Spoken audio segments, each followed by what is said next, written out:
Beloved friends, for countless generations, humanity has searched the heavens, the temples, the scriptures, and the far corners of the world, seeking the kingdom of God, believing it to be some distant realm attainable only through death, discipline, or divine favor.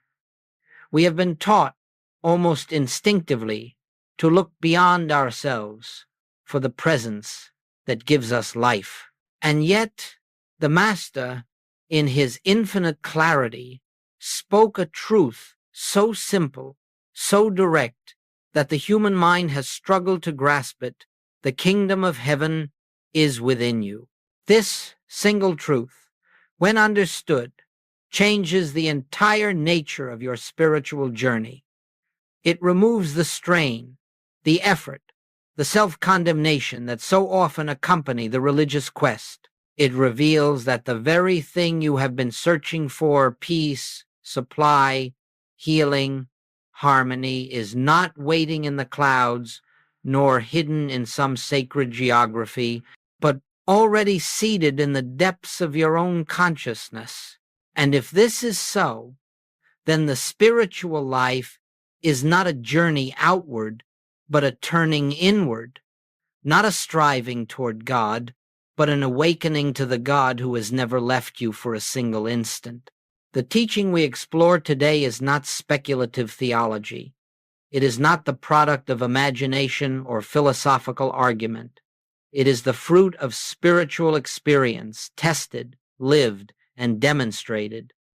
This is the discovery that transformed my own life, that heaven is not a place, but a state of awareness, that God is not approached through effort, but realized through recognition, and that the presence you have long believed to be separate from you is the very essence of your being.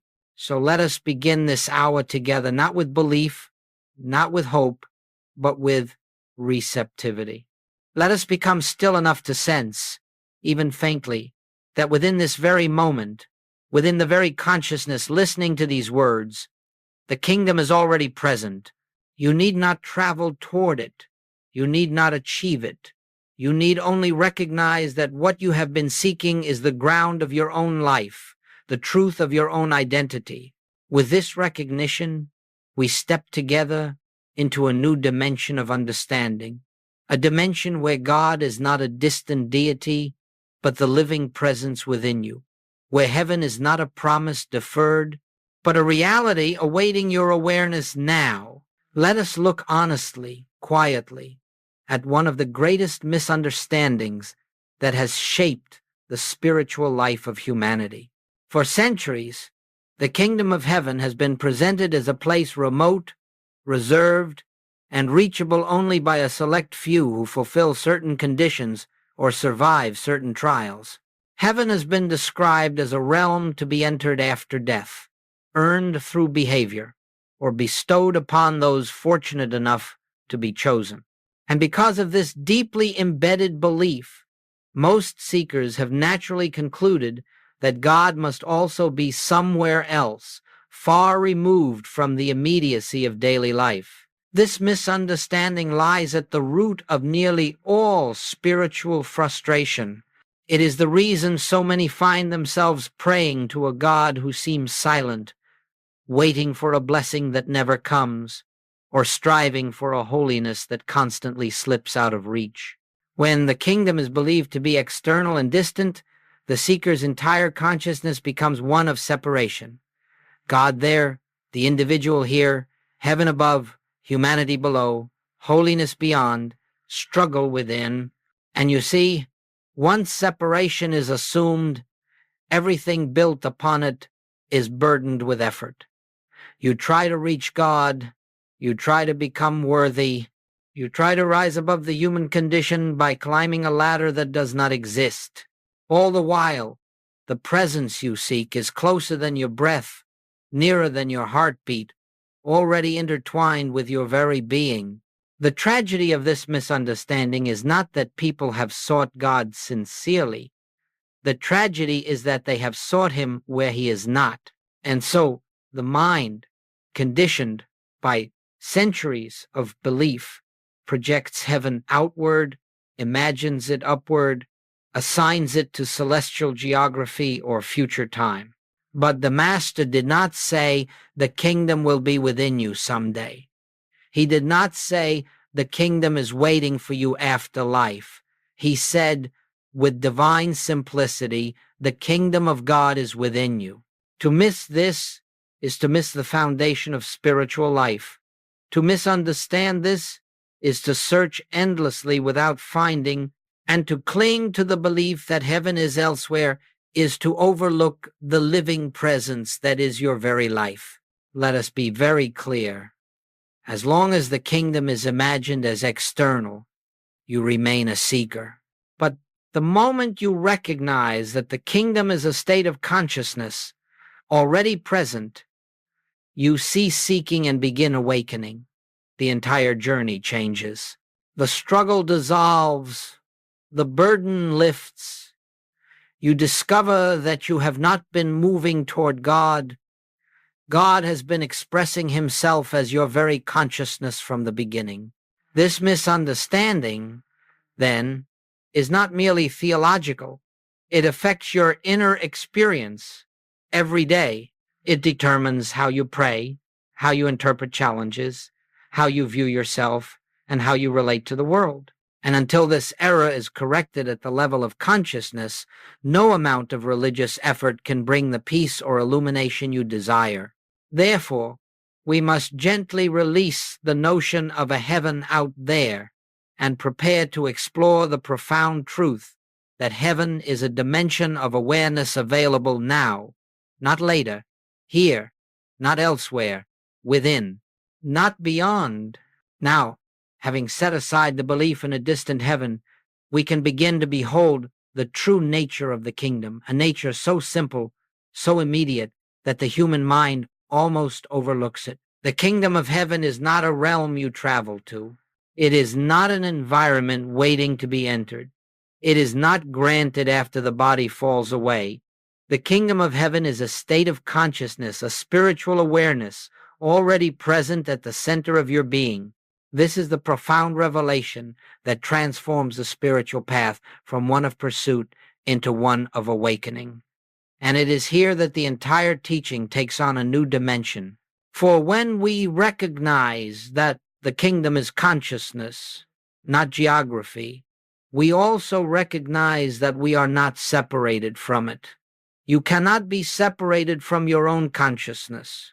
You cannot be disconnected from what you already are. When the Master declared the kingdom within, he was pointing to an inner awareness where truth is known, where harmony is felt, where guidance becomes natural, and where peace is no longer sought but recognized as the very essence of being. This awareness does not need to be created. It does not need to be attained through moral effort or religious performance. It requires only that the veil of mental noise be lifted, revealing what has been present all along.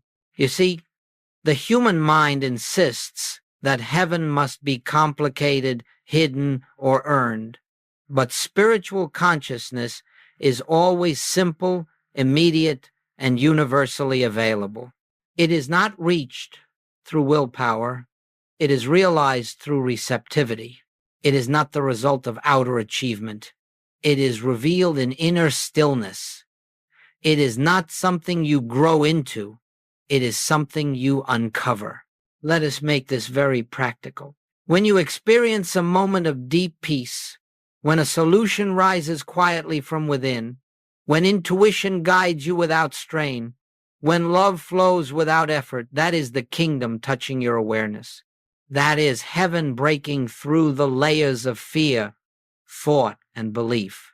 And when you feel disconnected, confused, or anxious, it is not that the kingdom has vanished. It is only that consciousness has become absorbed in appearances, in conditions, in the surface level of experience.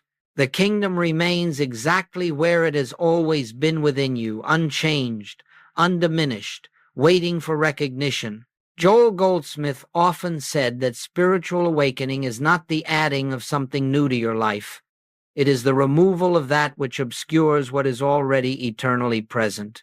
You are not moving toward God, you are awakening to the fact that God, the infinite consciousness, is the essence of your own being. Heaven, then, is not a later reward. It is the dimension of life perceived when fear is quiet, when thought relaxes, when the heart becomes still enough to feel the presence that has always been there. And as your awareness shifts, your experience of life shifts, not because circumstances change first, but because you begin to see through the lens of truth rather than the lens of illusion. To embrace the kingdom as consciousness is to accept that you are already in the presence of God. Not someday, not eventually, now. Once we begin to recognize the kingdom of heaven as a state of consciousness, another profound truth reveals itself. This kingdom operates according to spiritual laws, not the laws of material belief. And until we understand this distinction, we remain confused by life's contradictions, believing that God sometimes heals and sometimes withholds, sometimes blesses and sometimes abandons. All of these contradictions arise when we try to interpret spiritual life through the lens of material logic. In the kingdom of heaven, this inner spiritual dimension, there is no law of lack. There is no law of sickness. There is no law of conflict. These belong only to the realm of material perception, the world judged by appearances. But when consciousness rises above appearances, when awareness shifts from fear to recognition, you discover a universe governed not by chance or limitation, but by harmony, order, and infinite supply. Let us take this slowly, for it is the foundation of the entire path. In material consciousness, you live as though outer conditions determine your well-being. Your income seems to come from your job. Your health appears to come from the body. Your safety seems dependent upon circumstances, and so naturally fear arises. Anxiety becomes constant. Competition becomes necessary. Life becomes a struggle of self-preservation. But when awareness opens to the kingdom within, a different order becomes visible. You discover that your supply does not come from the world but flows from the infinite source within. You find that your peace does not depend upon circumstances but upon consciousness. You realize that healing is not the repair of matter, but the revelation of spiritual wholeness that has never been touched by material conditions. This is why Joel Goldsmith always emphasized, you do not take God into the problem, you rise in consciousness above the problem. When you seek to manipulate outer conditions, you remain bound to material law. But when you enter the silence and recognize the presence, you rise to a higher dimension where harmony is already established. Consider healing. In the realm of material belief, healing is the process of correcting the body. But in the kingdom, healing is the recognition that wholeness exists at the level of spirit, and that physical conditions are but shadows of consciousness. When the inner realization dawns, the outer form often follows, not because God intervened from afar, but because consciousness expressed its own truth. Or take supply. In the realm of appearance, supply is limited, scarce, uncertain. But in the kingdom, supply is a spiritual function, an infinite outflow of ideas, opportunities, and guidance.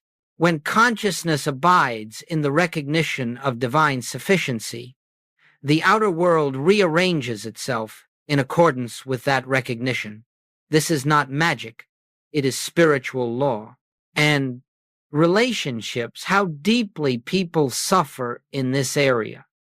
They try to fix others, change others, persuade others, but in the kingdom, harmony is not achieved through effort, but through seeing the spiritual nature of the one before you.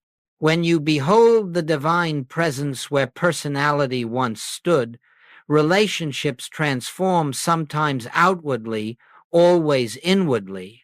So understand this. The inner kingdom has its own laws, and these laws are always in operation. You do not make them work. You do not activate them. You merely align with them by raising consciousness above fear, judgment, and material dependence. When you dwell in material consciousness, you experience the conflict of that level. When you dwell in spiritual consciousness, you experience the harmony of that level. Nothing external changes first. Consciousness changes, and the outer world reflects that shift. This is the essence of living in the kingdom. It is the quiet, steady awareness that spirit alone is cause, and that the visible world is effect. When you remain anchored in inner recognition, life begins to unfold with a grace and intelligence far beyond anything the human mind could design. Now, having understood that the kingdom of heaven is a state of consciousness governed by spiritual laws, we come to the inevitable question: how does one enter this kingdom? How does one live from this inner realm rather than from the world of appearances? And the answer, though simple, requires sincerity and practice. The doorway into the kingdom is not effort, not struggle, not petition, but recognition and stillness. You cannot think your way into the kingdom. You cannot will your way into it. You cannot storm the gates through intensity or discipline. The kingdom is entered by becoming still enough, quiet enough, receptive enough to sense the presence that is always already there. It is not attained through activity. It is revealed when mental activity subsides. Joel Goldsmith called this the practice of the presence, and it forms the heart of all spiritual unfolding. It is not a technique, nor is it a formula. It is a turning inward to acknowledge that within your own consciousness, the divine is living its life as you. It is the recognition, simple, silent, profound. God is here, God is now, God is the essence of my being. Let us take this gently. Begin each morning not by rushing to your tasks, not by reaching for your phone, but by allowing a moment of stillness to open within you. Sit quietly. You need not close your eyes unless it helps. You need not speak. Simply rest in the awareness. The kingdom of heaven is within me. The presence is my life. Do not try to feel anything. Do not wait for emotion. Do not seek an experience. Merely acknowledge truth. And then, as thoughts arise, and they will do not battle them, do not argue with them. Allow them to pass like clouds drifting across a vast sky. You are not trying to suppress thought. You are shifting awareness from thought to presence. Even 30 seconds of this quiet recognition begins to soften the mind's habitual grip on material consciousness. Throughout the day, return to this recognition frequently. When you face a difficulty, pause not to ask God to fix the problem, but to remember that the kingdom is within you and that spiritual law governs all true activity. When you make a decision, pause not to analyze endlessly, but to listen for the quiet intuition that arises from the inner presence. When fear or anxiety appears, pause not to fight them, but to rest in the truth that beneath every appearance, divine harmony is intact. This is how one enters the kingdom, not through extraordinary spiritual feats, but through simple, continual recognition. In the evening, again return to stillness. Review your day, not with judgment, but with awareness. Notice where you lived from fear and where you lived from peace. Notice moments where the presence seemed near and where it felt distant. Both are part of the journey. Both teach. Both gently bring you back to the truth that the kingdom is not something you visit, it is something you remember. The practice of stillness does not instantly bring illumination. It does not deliver dramatic visions or immediate transformation.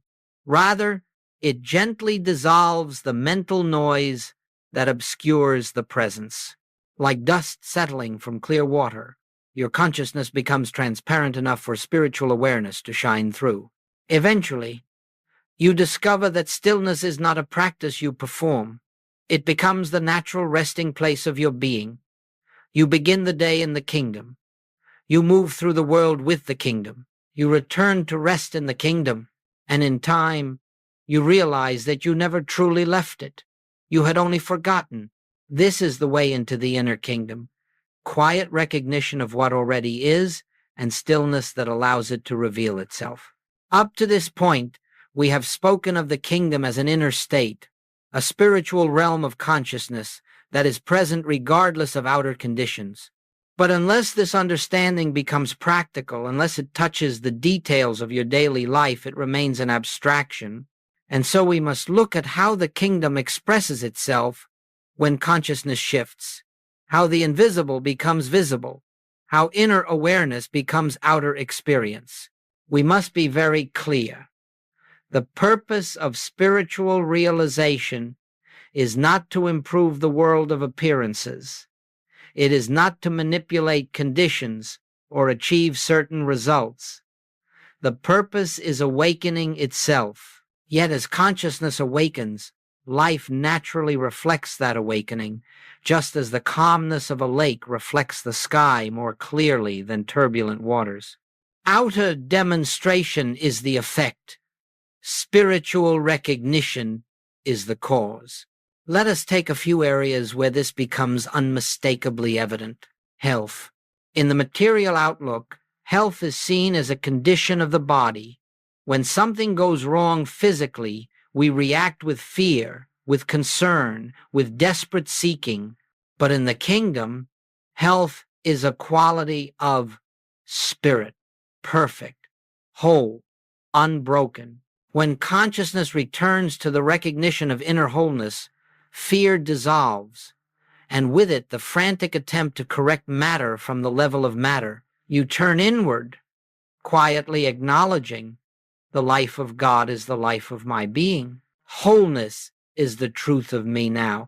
And as that awareness settles into consciousness, the body often responds not because you have fought disease, but because you have recognized a truth that exists deeper than physical appearance. I do not say this as theory. For decades, I witnessed students healed not by pleading with God, but by resting in the inner kingdom. The body responded to the peace of consciousness, the form yielded to the truth. Finances. In the world, supply is believed to be external, coming from jobs, markets, people, or circumstances. And so anxiety governs the economic life of nearly every individual. But in the kingdom, supply is understood as consciousness expressing itself. Ideas flow, opportunities appear, guidance emerges not through striving or manipulation, but through quiet receptivity.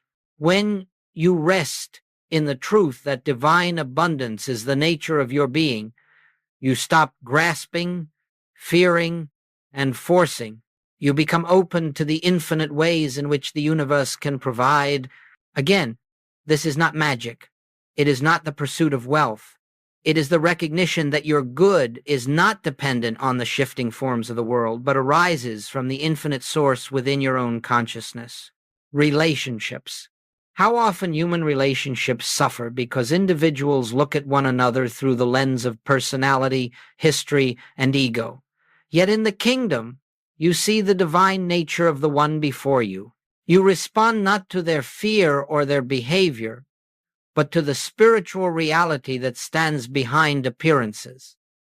A quiet compassion replaces judgment. A gentleness replaces defensiveness. A wisdom replaces reaction, and in many cases, the outer relationship transforms not by effort, but by a shift in your consciousness. Understand this. When you see another through the eyes of spirit, something in them responds, even if they do not consciously know why.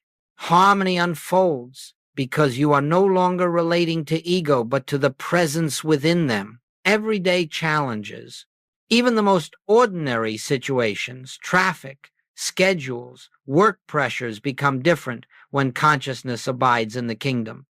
Instead of reacting from tension, you respond from stillness. Instead of being driven by fear, you are guided by intuition. Instead of living from the world's pace, you live from the rhythm of the inner presence. And this inner poise, though invisible, changes everything around you. You see, demonstration is not seeking results. It is witnessing the natural activity of spiritual law. When consciousness rises, life aligns, not because God intervenes, but because truth expresses itself wherever it is recognized. And so, begin to observe your life compassionately, attentively. Notice where fear still governs, where striving still dominates, where the world still appears as cause. Then gently return to the inner kingdom and watch how even a small shift in awareness produces a different response, a different perception, a different outcome. The kingdom expresses itself effortlessly when you live from it. Your task is not to force demonstration, but to remain in recognition and let life unfold from spiritual law rather than material fear. Now, as we speak of living in the kingdom consciousness, it may seem as though once this truth is recognized, all fear, all confusion, all human difficulty should simply fall away. But the spiritual path does not unfold in a straight, uninterrupted ascent. It unfolds in cycles, moments of light and moments of forgetfulness, moments of clarity and moments of obscurity. And if you are unaware of this natural rhythm, you may mistake these fluctuations for failure, but they are not failure. They are part of the purification of consciousness. It is essential, then, to understand the obstacles you will encounter, not so that you may fight them, but so that you may gently recognize them and return to the inner presence. The first obstacle is mental noise, the relentless activity of the human mind. The mind has been conditioned for decades, even generations, to view the world through fear, judgment, and reaction. It is accustomed to solving problems, defending itself, seeking advantage, and avoiding loss. When you attempt to enter stillness, the mind often rebels. It insists, do something, fix something, think harder. It pulls you back into the world of appearances. Do not fight this. Fighting the mind only strengthens it. Instead, observe its activity with compassion, as you would a child who has not yet learned to be still. Let the thoughts pass without granting them authority. Awareness itself dissolves their power. The second obstacle is emotional momentum. When fear, anger, or sadness arise, the tendency is to identify with them, to believe they are your true state. But emotions are simply waves generated by past conditioning. They are not spiritual truth, and they have no law to sustain them. When they arise, acknowledge them gently. This is a passing emotional movement, not the reality of my being. In that recognition, they lose their grip. The third obstacle is expectation, the subtle belief that spiritual practice should quickly produce noticeable results. When nothing dramatic occurs, the mind whispers, "This is not working." But the kingdom is not revealed through spectacle. It is unveiled quietly, steadily, like dawn spreading across the horizon. Expectation binds you to results. Recognition frees you from them. The fourth obstacle is returning to the world for reassurance. You may have a beautiful moment of peace, but soon you check your body to see if it has healed. Check your bank account to see if supply has appeared. Check a relationship to see if harmony has manifested. In that instant, consciousness slips from spirit back to appearance. Demonstration follows recognition, not inspection. Your task is to remain centered in truth, not to monitor results. The fifth obstacle is self-judgment. This may be the most subtle of all. When you forget your practice, when you react in anger, when you fall into fear, the mind quickly condemns. You see, you are not spiritual enough.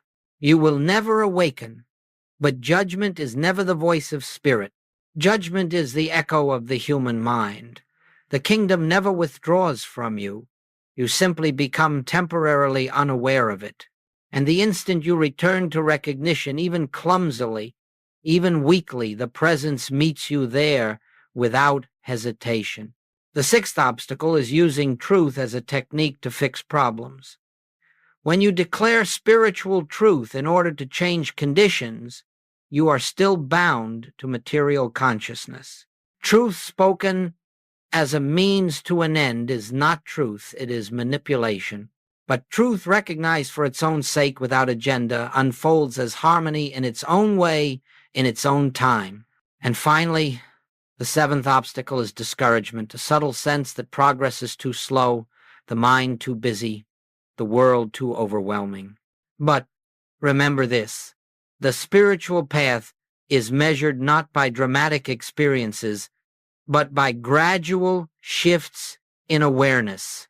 You may not see the change day by day, but over months, over years, you realize that fear no longer dominates, that peace returns more quickly, that inner guidance is clearer, that life unfolds with increasing grace. When obstacles appear, do not resist them, do not judge them, do not analyze them. Simply return again and again to the inner kingdom. Every return strengthens awareness. Every return lifts consciousness. Every return dissolves a layer of illusion. The kingdom has never left you. You simply wander from it in thought, and every moment of recognition brings you home again. As you continue in this practice of recognition, sometimes steady, sometimes faltering, something begins to unfold within you. Not suddenly, not dramatically, but quietly, like the slow blooming of a flower at dawn. The kingdom of heaven, which at first felt like a fleeting glimpse or a momentary experience, begins to establish itself as the underlying atmosphere of your life. You start to live, not occasionally, but increasingly, from a center of spiritual awareness, rather than from the surface fluctuations of the human mind. This transformation, because it is deep and authentic, does not happen overnight. It is not the result of intense effort nor the reward for spiritual performance. It is the natural ripening of consciousness as it turns again and again toward the inner presence, just as a compass turns unfailingly toward the north. At first, the turning must be intentional. Later, it becomes spontaneous. Finally, it becomes inevitable.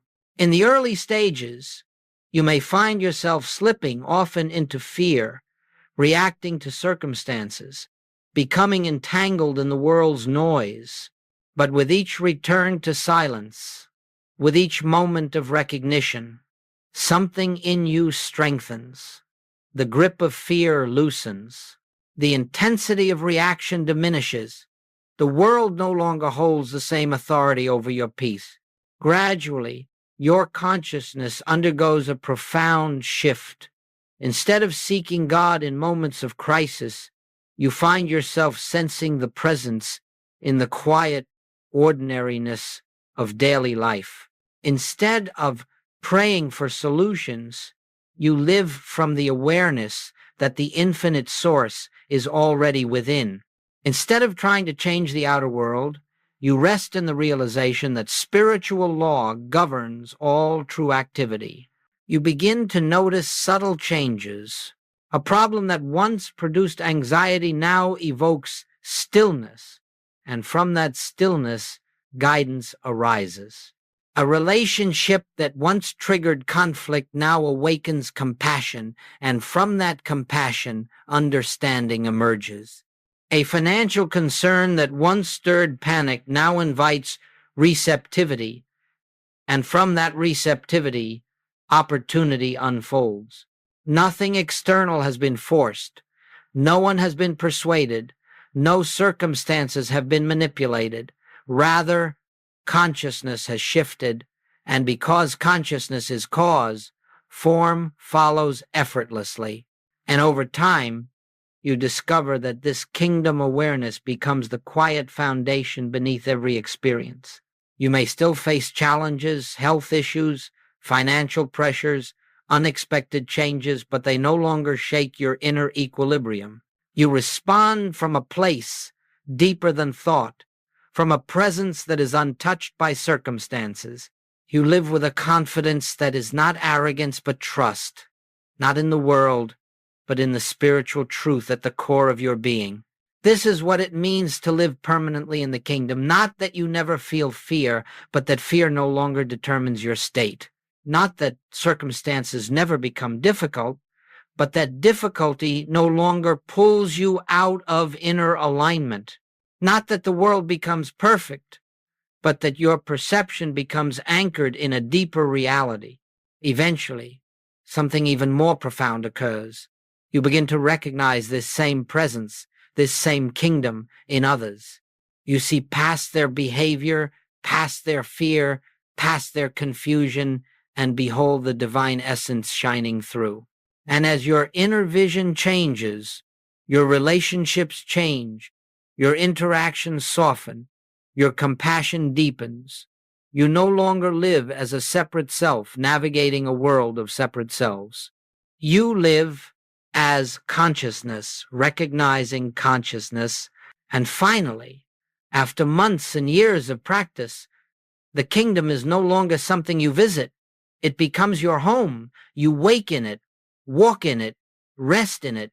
You live from an awareness that God is the substance of your being, the activity of your mind, the life of your life.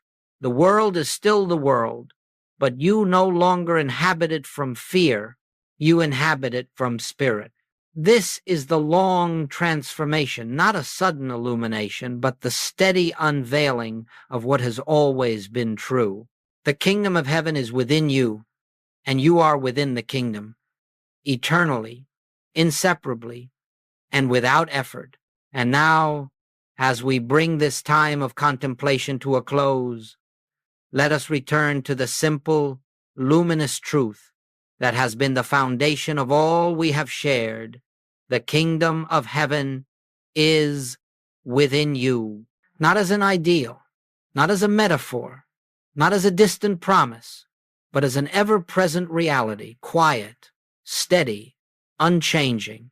You do not move toward it, you awaken to it. You do not earn it, you recognize it.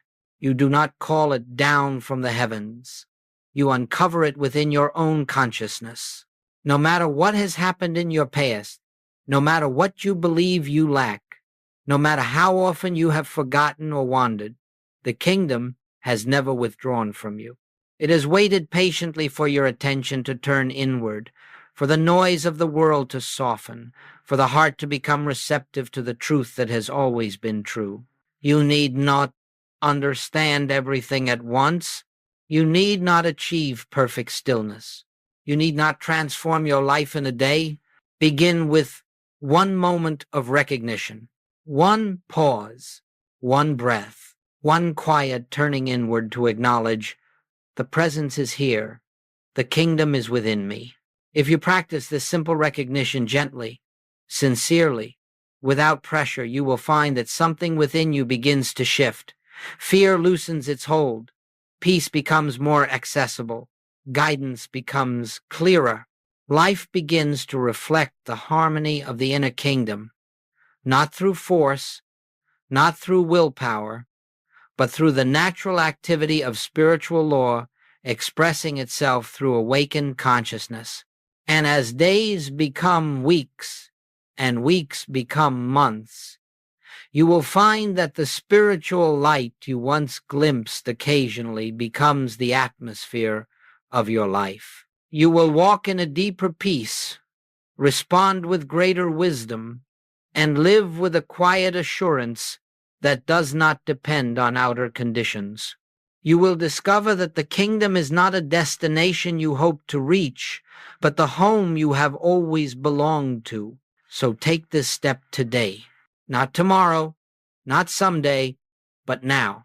With whatever understanding you have, with whatever faith you possess, with whatever willingness arises in you at this moment, turn inward, even briefly, and recognize the presence. The kingdom is not waiting to be given to you. It is waiting to be acknowledged by you. And as you continue in this practice faithfully, gently, persistently, you will awaken more and more to the truth that has been shimmering beneath every breath. You live in the kingdom, and the kingdom lives in you. This is the path Joel Goldsmith illuminated. This is the truth the Master revealed. This is the invitation extended to you now. May the awareness of the kingdom rise in you until it becomes the silent foundation of your life, the light of your consciousness, and the peace that accompanies you in all things.